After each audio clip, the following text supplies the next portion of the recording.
Assalamualaikum warahmatullahi wabarakatuh.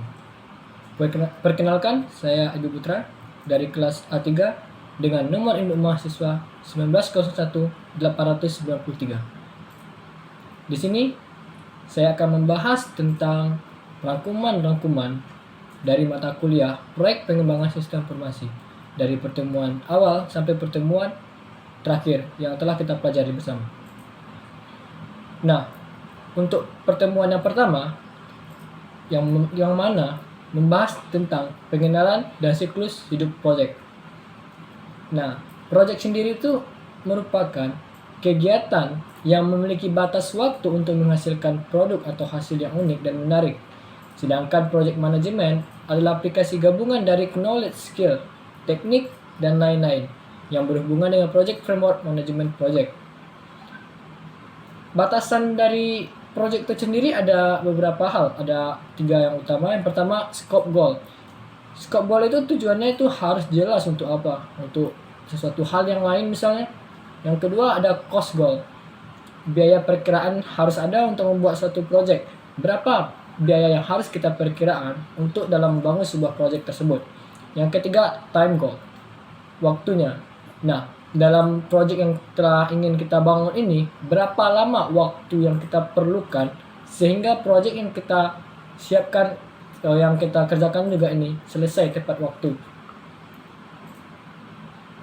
Nah, banyak perbedaan antara manajemen project dan operasional. Yang paling mendasar nih, yaitu kegiatan operasi didasarkan pada suatu konsep yang menggunakan sistem yang telah ada. Nah, apakah berbentuk pabrik, gedung atau fasilitas secara berulang-ulang. Sedangkan kegiatan project itu bermaksud mewujudkan atau membangun sistem yang belum ada. Skop atau ruang lingkup project pada intinya adalah membahas jenis dan batasan-batasan yang ada pada sebuah project. Time atau waktu itu sendiri merupakan salah satu komponen yang menjadi target utama dalam sebuah project.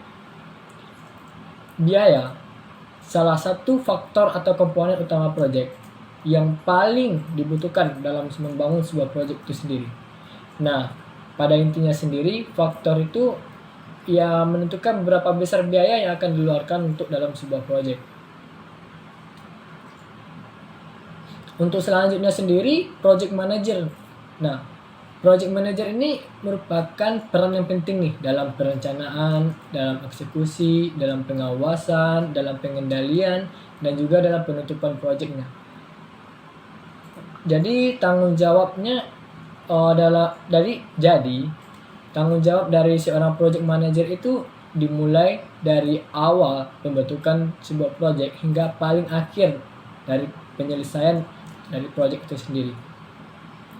Nah, mungkin kita juga bertanya nih, apa nih skill dan kompetisi yang harus dimiliki oleh seorang project manager sehingga dia bisa mengkondisikan project-project yang ingin kita bangun itu gitu. Yang pertama itu ya jelas nih leadershipnya. Bagaimana cara dia memimpin dalam projectnya, dalam menangani anggota-anggotanya, dalam menengah jikalau ada sesuatu masalah di antara anggotanya, dalam memberikan solusi dan yang lain sebagainya. Yang kedua ada good komunikasi. Bagaimana cara pemimpin itu dalam berkomunikasi nih dalam kepada anggota-anggotanya. Tutur katanya gimana sehingga anggota-anggotanya itu bisa patuh dan segan terhadap seorang pemimpin tersebut. Kemudian listening. Listening itu bagaimana pendengar yang terbaik, pendengar yang baik kepada keluhan-keluhan dari anggotanya sendiri. Bagaimana apa yang dibutuhkan anggotanya, apa yang dibutuhkan oleh konsumennya, sehingga para pemimpin atau leader ini bisa mengkondisikan terhadap proyek-proyek yang ingin dibangun.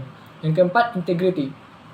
Dimana integritasnya terhadap proyek ini bisa terbaik, bisa menjadi lebih baik, atau bisa membangun sebuah proyek itu menjadi yang lebih baik untuk pada konsumennya gitu. Kemudian people skill. People skill terhadap pemimpin ini sebenarnya tidak didasari ya. Mungkin lebih tepat dia itu bisa mengontrol terhadap anggota-anggotanya itu sehingga proyek yang dikerjakannya ini dan anggota-anggotanya ini bisa diselesaikan secara tepat waktu. Yang terakhir mungkin team building skill. Nah, team building skill ini yang paling penting. Maksudnya gimana? Maksudnya di sini team building skill itu bagaimana dia membagi tim, membagi anggotanya terhadap membagi masing-masing kinerja yang dibutuhkan dalam membangun sebuah proyek. Itu contohnya dalam membuat sebuah startup misalnya, bagian manajemennya apa, bagian codingannya apa, bagian desainnya bagaimana, dia bisa membuilding, dia bisa membangun timnya itu, membuat skill tim, membuat skill setiap anggotanya itu bisa berguna dalam membangun sebuah proyek tersebut. Yang selanjutnya itu siklus hidup project. Nah, siklus hidup project ini ada 4 nih.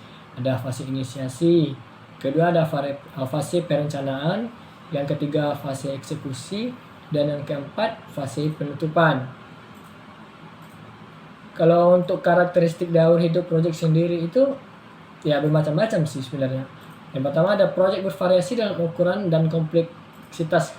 Tidak peduli sih seberapa besar atau kecilnya, sederhana atau kompleks, semua project itu dapat dipecahkan dengan struktur siklus hidupnya. Yang kedua, awal project. Yang ketiganya itu organisasi dan persiapan project. Yang keempat, melakukan pekerjaan project. Yang kelima, penutupan project. Seperti itu. Nah, kalau untuk pertemuan pertama yang membahas tentang itu, mungkin rangkuman yang telah saya siapkan seperti itu. Selanjutnya mungkin di pertemuan yang kedua, yaitu membahas dengan Project Integration Management. Manajemen project integrasi meliputi proses dan aktivitas yang diperlukan untuk mengidentifikasi, menggambarkan, menyatukan, dan mengkoordinir berbagai aktivitas manajemen project dan proses-proses dalam kelompok proses manajemen project. Proses manajemen integrasi project itu yang pertama membangun project charter, yang kedua rencana membangun manajemen project, yang ketiga langsung dan mengatur pelaksanaan manajemen project, yang keempat pengawasan dan kendali kerja project, yang kelima melaksanakan kontrol perubahan dan integrasi, yang keenam menutup project atau tahapan. Nah, aktivitas yang dilakukan tim manajemen project ini ada juga nih. Yang pertama memahami bagaimana sih mengambil informasi dan merubahnya ke dalam satu rencana project itu. Yang kedua menganalisa dan memahami cakupan. Yang ketiga melaksanakan aktivitas untuk menghasilkan project deliverable. Yang keempat mengukur dan memonitor semua aspek kemajuan project dan mengambil tindakan yang sesuai untuk menemukan sasaran projectnya. Kemudian gambaran manajemen project itu sendiri yang telah saya sampaikan tadi. Pertama develop project charter. Nah, kalau untuk develop project charter ini itu proses pembuatan dokumen yang secara formal menyatakan bahwa proyek berjalan dan memberikan wewenang kepada project manager untuk menjalankan proyek. Sama hal yang tadi, project manager juga dibutuhkan dalam hal seperti ini juga. Nah, dokumen project charter itu berisi informasi penting yang mencakup penjelasan ringkas dari sebuah proyek yang akan dijalankan. Yang kedua nih, develop project management plan. Nah, prosesnya itu mendefinisikan, menyiapkan, dan mengkoordinasikan, serta mengintegrasikan rencana proyek ke dalam rencana manajemen proyek. Yang ketiga nih, direct and manage project work. Nah, proses ini itu memimpin nih, atau leading dan menjalankan seluruh rencana yang sudah kita buat dalam project management plan dan melaksanakan perubahan yang diperlukan untuk mencapai tujuan proyek tersebut. Yang keempat baru kita memonitor dan kontrol project work. Nah, di sini kita harus melakukan pelacakan nih, tracking, meninjau atau review, dan pelaporan atau report kemajuan project itu terhadap kinerja yang ditetapkan dalam rencana manajemen project. Yang keempat, perform integrate change control. Nah, ini proses review nih, semua perubahan atau requestnya yang menyetujui perubahan request dan mengelola perubahan request terhadap rencana manajemen project itu change request. Yang keenam nih, close project or phase. Nah, di sini nih untuk baratnya bisa dibilang finalnya lah. Di sini itu proses akhir semua aktivitas project untuk mendapatkan formal accept bahwa project itu telah selesai. Seperti itu. Mungkin kita juga harus mengetahui dulu nih yang telah kita bahas dari tadi, project charter. Project charter itu apa sih gitu? Kalau project charter itu dokumen high level yang menjelaskan sebuah project yang akan berjalan project charter ini dibuat di dalam proses initiate. Dokumen ini dokumen ini berisi mengenai high level objective, constraints, requirement, scope, risk, dan asumsi gitu. Nah, detail untuk project ini berhubungan dengan budget, dengan time, akan disiapkan setelah project charter ini secara resmi disetujui oleh project sponsor. Seperti itu.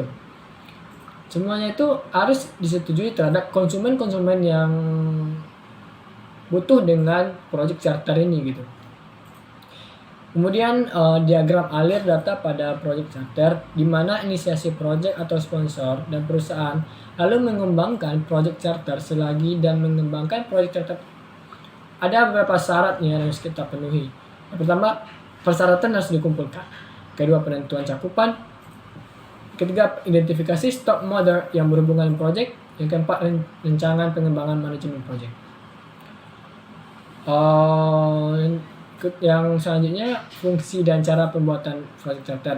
Nah, dari yang bahas kita tadi, project charter, level project charter, dengan time, money, segala macam yang dibutuhkan oleh project manager. Nah, kita juga harus tahu bagaimana sih dalam pembuat project charter itu sendiri. Kalau fungsi project charter itu memberikan arahan dan fokus yang jelas kepada tim mengenai sasaran yang ingin dicapai dari sebuah project. Nah, dokumen ini juga akan menyelaraskan antara tujuan dari pelaksanaan project dengan tujuan dari bisnis organisasi skala yang lebih besar. Nah, kalau untuk langkah-langkahnya itu, pertama kita susun kerangka dokumen. Yang kedua, kita tentukan nama project. Yang ketiga, kita tulis latar belakang.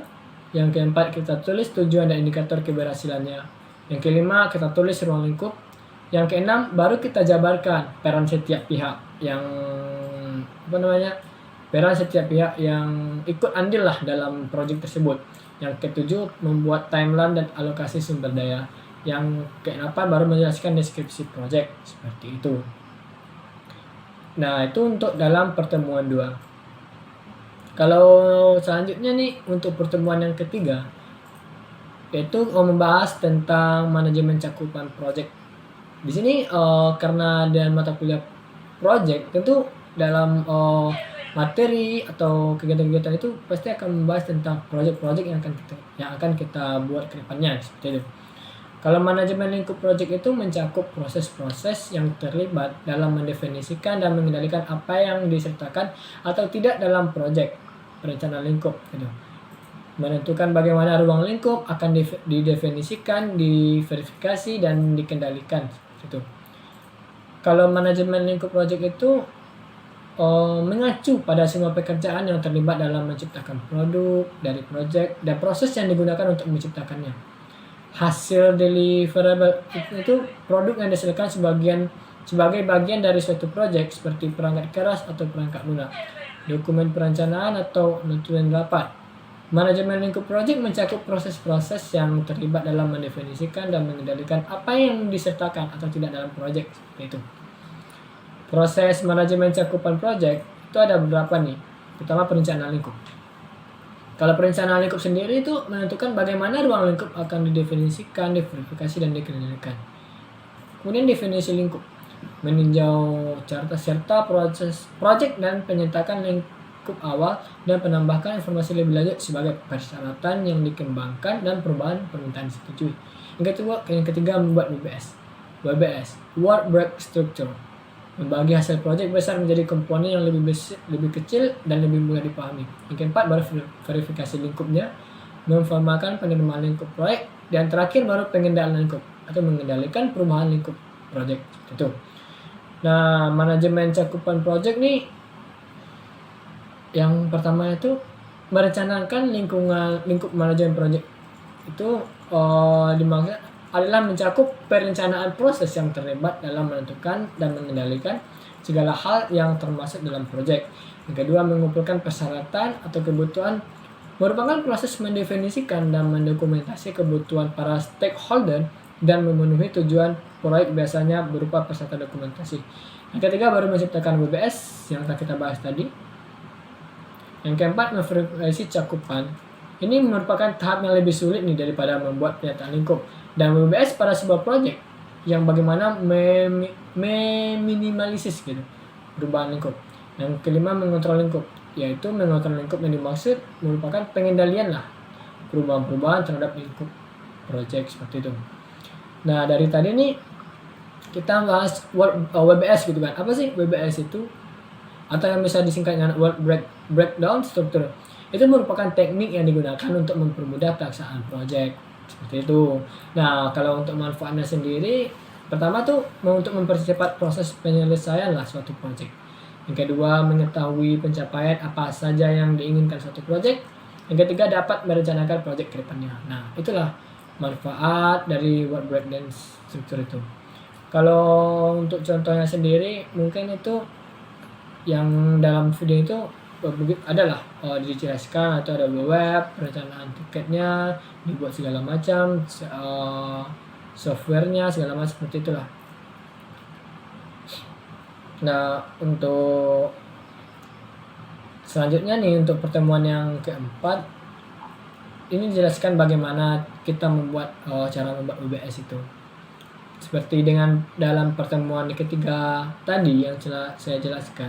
Nah, di pertemuan keempat ini kita membahas tentang cara membuat WBS seperti itu. Dalam video yang telah saya perhatikan dan yang telah saya rangkum juga, kalau WBS itu digunakan untuk melakukan breakdown atau memecahkan tiap proses pekerjaan menjadi lebih detail seperti itu. Nah, dan juga nih, WBS juga berfungsi agar proyek yang kita buat ini bisa terselesaikan dengan baik dan bisa meminimalisirkan kesalahan-kesalahan dalam pembuatan proyek seperti itu, atau mengurangi lah dalam kesalahan-kesalahan kita yang telah kita kerjakan proyek tersebut gitu. Kalau untuk tahapan dalam pembuatan nanti ada beberapa juga nih. Pertama, menentukan kegiatan utama dari proyek yang dijabarkan lebih lanjut menjadi subproses. Kedua, identifikasi biaya. Nah, dalam setiap apapun membuat proyek, WBS, charter, segala macam, biaya ini penting. Karena sesuatu hal itu membutuhkan biaya yang kita butuhkan untuk membuat proyek yang telah kita susun gitu. Yang ketiga, jenis kegiatan atau aktivitas yang bisa kita lakukan. Yang keempat, kegiatan pengawasan yang diperlukan. Gitu.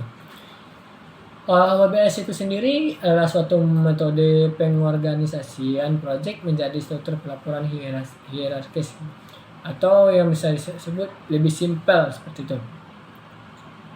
Kalau untuk bagian dari WBS itu dari software itu ada WBS chart, network chart, Gmail chart, task sheet, dan yang lain sebagainya lah. Kalau penilaian dari WBS itu ada pertama ada analisisnya lah pasti, yang analisa. Yang kedua ada desain. Yang ketiga ada implementation atau implementasinya.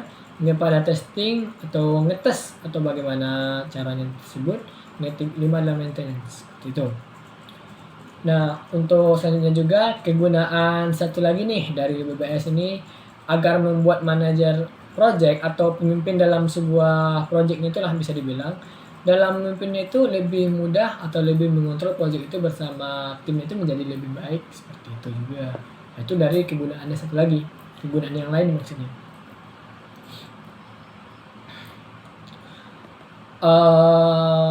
Selanjutnya juga untuk pertemuan ke-5 ya. Kalau pertemuan ke-5 ini membahas tentang manajemen waktu project. Waktunya yang dibahas lagi. Kalau untuk manajemen waktu project itu meliputi proses-proses yang diperlukan untuk mengatur penyelesaian project dengan tepat waktu. Prosesnya itu adalah ada beberapa sih, ada gambaran aktivitas, urutan aktivitas, perkiraan jangka waktunya juga, jadwal pengembangan dan kendali jadwalnya. Nah, apa ya? Kalau untuk proses pada manajemen waktu ini sebenarnya banyak seperti gitu. Karena berhubungan dengan waktu, dia tuh membuat bagaimana waktu-waktu yang kita buat, jadwal yang kita buat, yang kita susun itu menjadi lebih baik, lebih teratur gitu loh. Seperti itu. Nah, untuk penjadwalan itu juga bisa disusun dengan mengembangkan WBS yang sudah disusun sebelumnya. Nah, sebenarnya dari pertemuan 1, 2, 3, 4, 5 sampai seterusnya itu berkaitan sebenarnya terhadap proyeknya. Dari awal, dari bagaimana kita membuat charter tadi, program charter, sampai ke membuat WBS-nya. Seperti itu tersusun semuanya, tersusun rapi bagaimana kita membuat proses project itu lebih simpel atau lebih mudah ke depannya gitu. Nah, dalam membuat sebuah WBS itu sangat dibutuhkan lah dalam untuk manajemen waktu project, agar waktu kita itu tidak terbuang percuma dalam membuat project gitu. Manajemen waktu project dibutuhkan manajer untuk memantau dan mengendalikan waktu yang dihabiskan dalam menyelesaikan sebuah project. Dengan menerapkan manajemen waktu project, seseorang manajer project dapat mengontrol jumlah waktu yang dibutuhkan oleh tim project dalam membangun deliverables sehingga memperbesar kemungkinan sebuah project itu dapat diselesaikan sesuai dengan jadwal yang telah ditentukan. Tuh. Kalau untuk tahapan manajemen project itu ada gambaran aktivitas project, mengidentifikasi tindakan spesifik yang dilakukan untuk menghasilkan deliverable. Yang kedua, urutan aktivitas. Itu untuk mengidentifikasi hubungan-hubungan dokumen di antara aktivitas project. Ketiga, perkiraan aktivitas sumber daya. Itu proses perkiraan jumlah dan material. Perkiraan jangka waktu dan aktivitas, proses memperkirakan banyaknya periode-periode pekerjaan yang diperlukan untuk melengkapi aktivitas individu dengan sumber daya yang diperkirakan. Kelima, jadwal pengembangan adalah proses urutan aktivitas penelitian jangka waktu persyaratan sumber daya. Yang keenam, kendali jadwal adalah proses pengetahuan status project untuk kemajuan project, mengatur perubahan untuk jadwal baseline sendiri. Seperti itu. Kalau selanjutnya itu menggunakan software manajemen project seperti Microsoft Project, Professional, Open Project, ataupun WBS Pro. Itu daftar kegiatan itu akan dibuatkan tanggal bisa otomatis diekspor dari WBS-nya, seperti itu juga. Nah, untuk itu kan tadi kita membahas dari pertemuan ke-5 itu membahas tentang waktu manajemennya. Sekarang untuk selanjutnya pertemuan ke-6 itu manajemen biaya project lagi. Nah, kalau untuk manajemen biaya project itu ini berbicara tentang money atau bisa dibilang uang, dana, segala macam seperti itu.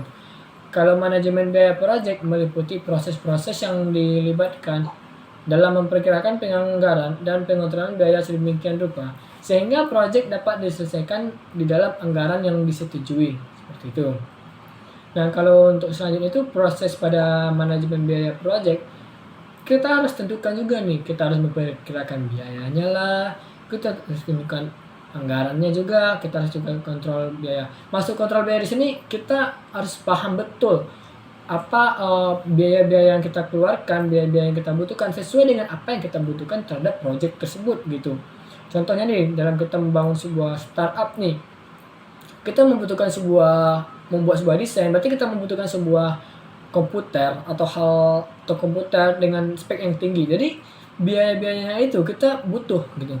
Berapa harga yang kita butuhkan dalam membeli sebuah komputer dengan spek tinggi sehingga kita membuat desain itu lebih mudah, lebih simpel, lebih gampang, seperti itu.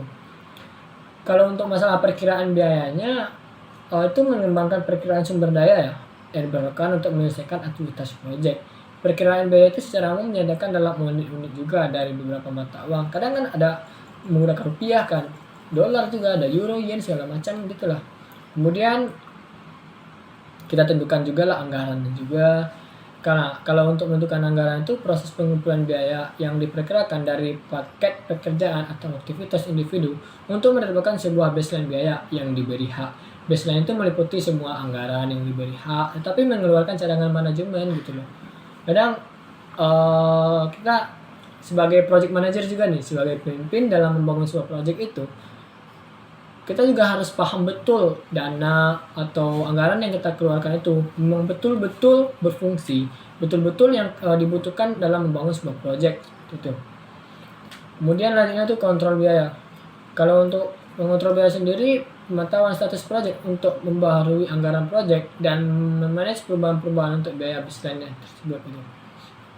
Nah, sebenarnya dari yang telah saya jelaskan dari tadi, dari pertemuan 1, dari pertemuan 2, pertemuan 3, pertemuan 4, pertemuan 5, sampai sekarang nih pertemuan yang ke-6, itu sebenarnya berhubungan terhadap bagaimana kita membuat sebuah project ke depannya, bagaimana kita menjadi seorang apa namanya project manager gitu.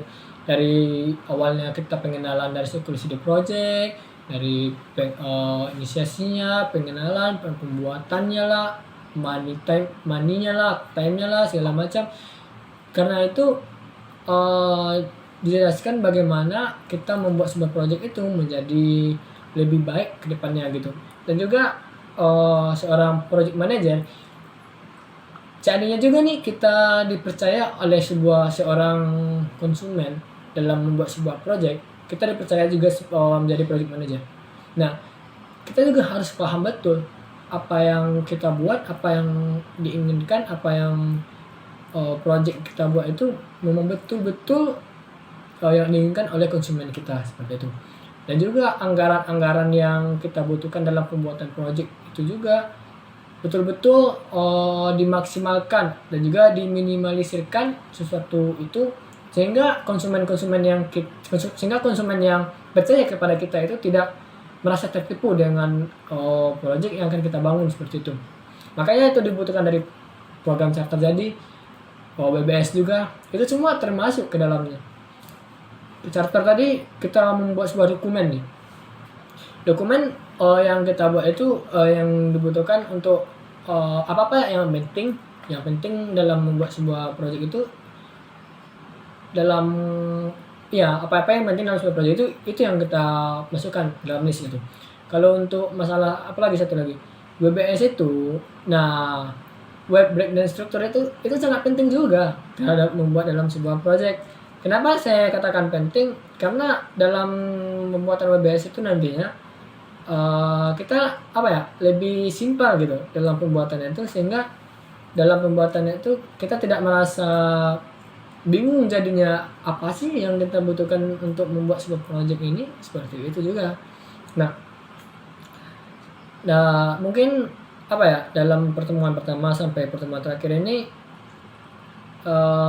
baru saya mengerti gitu kenapa dalam membuat sebuah project itu apa yang harus kita butuhkan, apa yang harus kita perlu, bagaimana project manager dalam menyikapi anggotanya, bagaimana skill atau bukan syarat sih, lebih tepatnya skill lah dari seorang project manager itu dalam memimpin sebuah memimpin sebuah project yang ingin dia bangun tersebut gitu.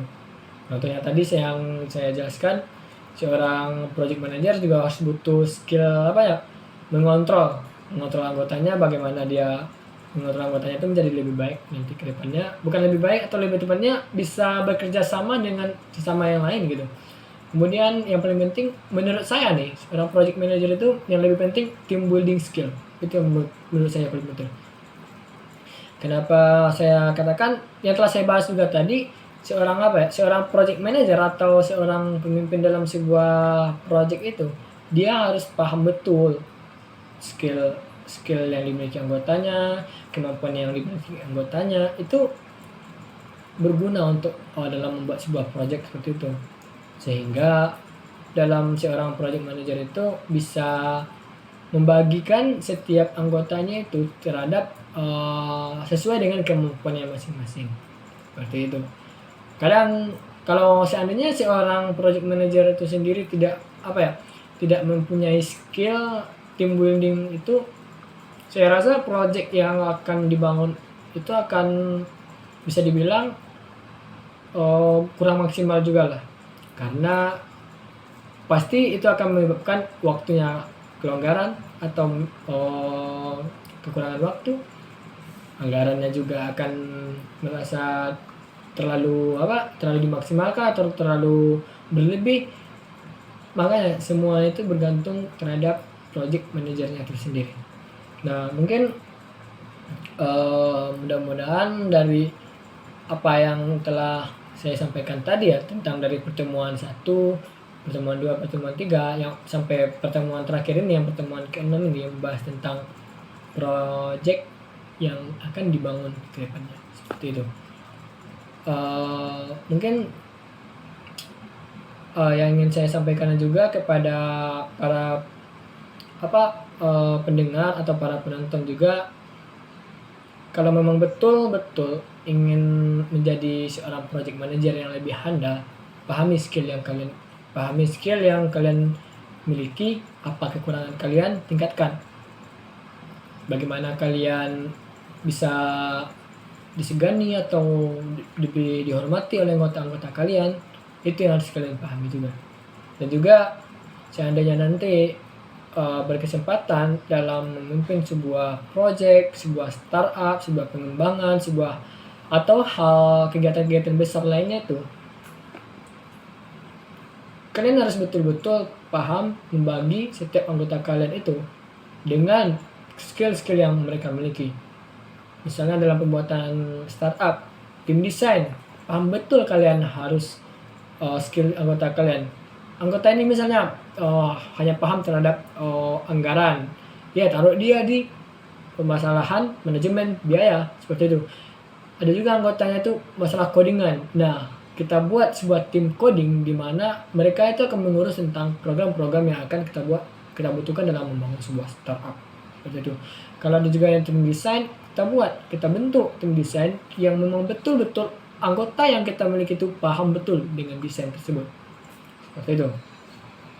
Mungkin sekian ya yang dapat saya jelaskan tentang pertemuan 1, 2, 3 sampai pertemuan ke-6 ini tentang mata kuliah Proyek Pengembangan Sistem Informasi, yang dimana bertujuan untuk membangun sebuah proyek itu menjadi lebih baik dengan lebih baik. Mungkin saya Ibu Putra. Jika ada salah saya mohon maaf. Saya akhiri dengan wassalamualaikum warahmatullahi wabarakatuh. Salam dari Binjai.